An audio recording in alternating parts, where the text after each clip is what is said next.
ಹೋರಾಟ ಸಮಿತಿ ವತಿಯಿಂದ ಇವತ್ತು ಈ ಸಮಿತಿಯ ಗೌರವಾಧ್ಯಕ್ಷರು ಹಿರಿಯರು ಹನುಮಂತಪ್ಪಣ್ಣವರು ಎಲ್ಲರನ್ನ ಉದ್ದೇಶಿಸಿ ಈಗಾಗಲೇ ಪ್ರಾಸ್ತಾವಿಕವಾಗಿ ಎಳೆಯಾಗಿ ವಿಷಯಗಳನ್ನ ಮಂಡಿಸಿದ್ದಾರೆ.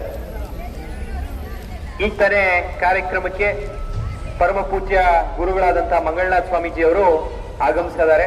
ಅದೇ ರೀತಿಯಲ್ಲಿ ಕಾನಿಮಠದ ನಮ್ಮ ಗುರುಗಳು ಸಹ ಆಗಮಿಸಿದ್ದಾರೆ.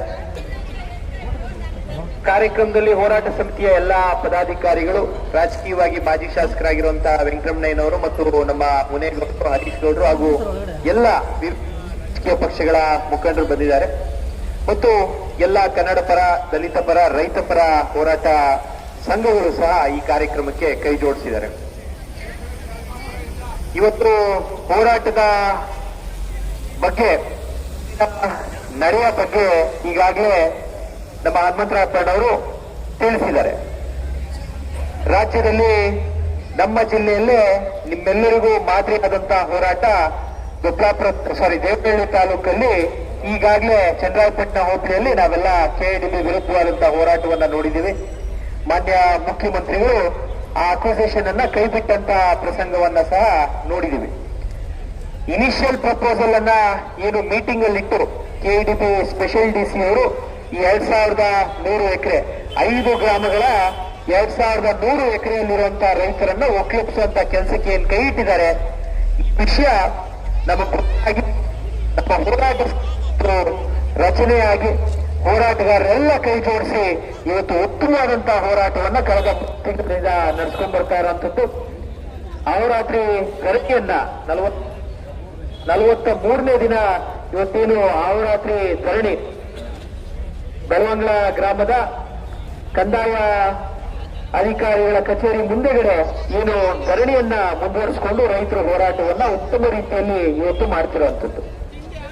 ಈ ಚಟುವಟಿಕೆಯ ಭಾಗವಾಗಿ ಈಗಾಗಲೇ ಮಾನ್ಯ ಮುಖ್ಯಮಂತ್ರಿಗಳನ್ನ ಸಹ ನಾನು ತಾಲೂಕಿನ ಶಾಸಕಿ ತಮ್ಮೆಲ್ಲರ ಪ್ರತಿನಿಧಿಯಾಗಿ ಮುಖ್ಯಮಂತ್ರಿಗಳು ಸಹ ಭೇಟಿಯಾಗಿ ಯಾವ ರೀತಿ ಅಧಿಕಾರಿಗಳು ಇಲ್ಲಿ ಅಕ್ರಮವನ್ನ ಎಸಗಿದ್ದಾರೆ, ತಪ್ಪು ರಿಪೋರ್ಟ್ಗಳನ್ನ ಕೊಟ್ಟಿದ್ದಾರೆ ಅನ್ನೋದ್ರ ಬಗ್ಗೆ, ನೀರಾವರಿ ಎಷ್ಟಿದೆ, ಹಾರ್ಟಿಕಲ್ಚರ್ ಡಿಪಾರ್ಟ್ಮೆಂಟ್ ಹಾಗೂ ಕೃಷಿ ಇಲಾಖೆ ಎರಡೂ ಇಲಾಖೆಗಳ ವತಿಯಿಂದ ಎಷ್ಟು ನೀರಾವರಿ ಜಮೀನಿದೆ, ಆ ನೀರಾವರಿ ಜಮೀನಲ್ಲಿ ಏನ್ ಬೆಳೆಗಳನ್ನ ಇಟ್ಟಿದ್ದಾರೆ, ಬೆಳೆ ಸಮೀಕ್ಷೆ ರಿಪೋರ್ಟ್ಗಳನ್ನ ಪಡಿಬೇಕು ಅಂತ ಹೇಳಿ ನಾನು ಈಗಾಗಲೇ ಮುಖ್ಯಮಂತ್ರಿಗಳಿಗೆ ತಿಳಿಸ್ಕೊಟ್ಟಿರುವಂತದ್ದು.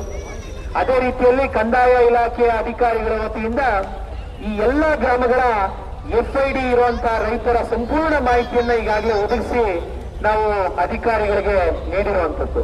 ಹಾಗಾಗಿ ಈ ಎಲ್ಲ ಅಂಶಗಳನ್ನ ಗುರುತಿಸಿಕೊಂಡು ಇವತ್ತು DC ಅವರಿಗೆ, ಜಿಲ್ಲಾಧಿಕಾರಿಗಳಿಗೆ ವಿಶೇಷವಾದಂತಹ ಮನವಿಯನ್ನು ಸಲ್ಲಿಸ್ತಾ ಇದ್ದೀವಿ. ದಯವಿಟ್ಟು KIDB ಅಧಿಕಾರಿಗಳು ಕೊಟ್ಟಿರುವಂತಹ ರಿಪೋರ್ಟ್ ಅನ್ನ ಬಿಟ್ಟು ವಾಸ್ತವಾಂಶ ಏನಿದೆ, ರೈತರ ವಾಸ್ತವ ಪರಿಸ್ಥಿತಿ ಏನಿದೆ, ಯಾಕಂದ್ರೆ ಕಂದಾಯ ಇಲಾಖೆ ಅಧಿಕಾರಿಗಳಿಗೆ ಬೆಳೆ ಸಮೀಕ್ಷೆ ರಿಪೋರ್ಟ್ ಸಿಗುತ್ತೆ, ಕೃಷಿ ಇಲಾಖೆ ಕಡೆಯಿಂದ FIDಗಳು ಎಷ್ಟಿದಾವೆ ರೈತರು ಅನ್ನೋದು ಪ್ರೂಫ್ ಐಡಿಗಳು ಸಹ ಸಿಗುತ್ತೆ, ಮತ್ತು ಯಾವ್ಯಾವ ನೀರಾವರಿ ಜಮೀನುಗಳು ಯಾವ ಸರ್ವೆ ನಂಬರ್ ಅನ್ನೋದು ಸಹ ಮಾಹಿತಿ ಸಂಪೂರ್ಣವಾಗಿ DC ಅವರ ಹತ್ರ ಲಭ್ಯ ಇರುತ್ತೆ.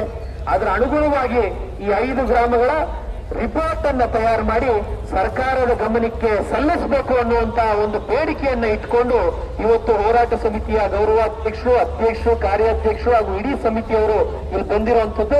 ಆ ಕಾರ್ಯಕ್ರಮವನ್ನ, ಆ ಚಟುವಟಿಕೆಯನ್ನ DC ಅವರು ಯಥಾವತ್ ಏನಿದೆ, ಯಾಕಂದ್ರೆ ರಿಪೋರ್ಟ್ ಅನ್ನ ಕೊಡುವಂಥದ್ದು ನಮ್ಮ ಹೋರಾಟ ಸಮಿತಿಯ ಬೇಡಿಕೆ ಮೇರೆಗೆ ರಾಜ್ಯ ಸರ್ಕಾರಕ್ಕೆ, ಮುಖ್ಯಮಂತ್ರಿಗಳಿಗೆ ಮತ್ತು ಇಲಾಖೆಯ ಮುಖ್ಯ ಕಾರ್ಯದರ್ಶಿಗಳಿಗೆ, ಇಲಾಖೆಯ ಸಚಿವರಿಗೆ ಕೊಡಬೇಕು ಅನ್ನುವಂತ ಬೇಡಿಕೆ ನಮ್ದೇನಿದೆ, ಆ ಒಂದು ಹೋರಾಟದ ಮುಂದಿನ ಭಾಗವಾಗಿ DC ಅವರು ಮತ್ತು ಕಂದಾಯ ಇಲಾಖೆ ಇದಕ್ಕೆ ಸ್ಪಂದಿಸಬೇಕು ಅಂತ ಹೇಳಿ ತಮ್ಮೆಲ್ಲರ ಮುಖಾಂತರ ಏನು ತಾವು ಕೊಟ್ಟಿರುವಂತಹ ಏನು ಈ ಶಾಸಕ ಸ್ಥಾನ ಏನಿದೆ, ಇದರಲ್ಲಿ ಯಾವುದೇ ರೀತಿಯಾದಂತಹ ತೊಂದರೆ ಇಲ್ಲದೆ ಅಧಿಕಾರಿಗಳ ಮೇಲೆ ಏನು ಒತ್ತಡ ಇರಬೇಕು, ಖಂಡಿತವಾಗ್ಲೂ ತಾಲೂಕು ಆಡಳಿತದ ವತಿಯಿಂದ ನಾನು ಮಾಡ್ತೀನಿ ಅಂತ ಎಲ್ಲ ರೈತರಿಗೂ ಈ ಮೂಲಕ ತಮ್ಮೆಲ್ಲರಿಗೂ ಮಾತನ್ನ ನೀಡ್ತಾ, ಮುಂದಿನ ದಿನಗಳಲ್ಲೂ ಸಹ ಈ ಹೋರಾಟ ನಮ್ಮ ಹನುಮಂತರಾಯಪ್ಪನವರು ಹೇಳಿದಂಗೆ ಇವತ್ತಿಗೆ ನಿಲ್ಲುವಂತ ಹೋರಾಟ ಏನಲ್ಲ, ಮುಂದಿನ ಎಲ್ಲ ಹೋರಾಟಗಳಿಗೂ ಎಲ್ಲ ರಾಜಕೀಯ ಪಕ್ಷದ ಮುಖಂಡರುಗಳು, ಸಾರ್ವಜನಿಕ ಜೀವನದಲ್ಲಿ ಇರುವಂತಹ ಎಲ್ಲ ಸಾಮಾಜಿಕ ಹೋರಾಟಗಾರರು ಮುಂದಿನ ಎಲ್ಲ ಹೋರಾಟಗಳಿಗೂ ಇದೇ ಇವತ್ತು ಖಂಡಿತವಾಗ್ಲೂ ಇದು ಯಶಸ್ವಿಯಾದಂತಹ ಹೋರಾಟ ನಡೆದಿರುವಂತದ್ದು. ಯಾಕಂದ್ರೆ ರಾಜಕೀಯದಲ್ಲಿ ನಮ್ಮೆಲ್ಲರಿಗೂ ಸ್ವಾರ್ಥ ಇರುತ್ತೆ. ಒಂದ್ ಗ್ರಾಮ ಪಂಚಾಯತಿನೋ, ತಾಲೂಕ್ ಪಂಚಾಯತಿನೋ, ಜಿಲ್ಲಾ ಪಂಚಾಯತಿನೋ ಅಥವಾ MLA ಸ್ಥಾನನೋ, MP ಸ್ಥಾನನೋ ಸರ್ಕಾರ ಹಿಡಿಬೇಕು ಅಂತ. ಆದ್ರೆ ಒಂದು ವಿಷಯವನ್ನ ಇಟ್ಕೊಂಡು ಆ ವಿಷಯವನ್ನ ಸಾಧಿಸ್ಲಿಕ್ಕೆ ಹೋರಾಟಗಾರರಿಗೆ ಕೈ ಜೋಡಿಸಿರುವಂತ ಎಲ್ಲ ರೈತರಿಗೂ ನನ್ನ ಹೃತ್ಪೂರ್ವಕ ಧನ್ಯವಾದಗಳನ್ನು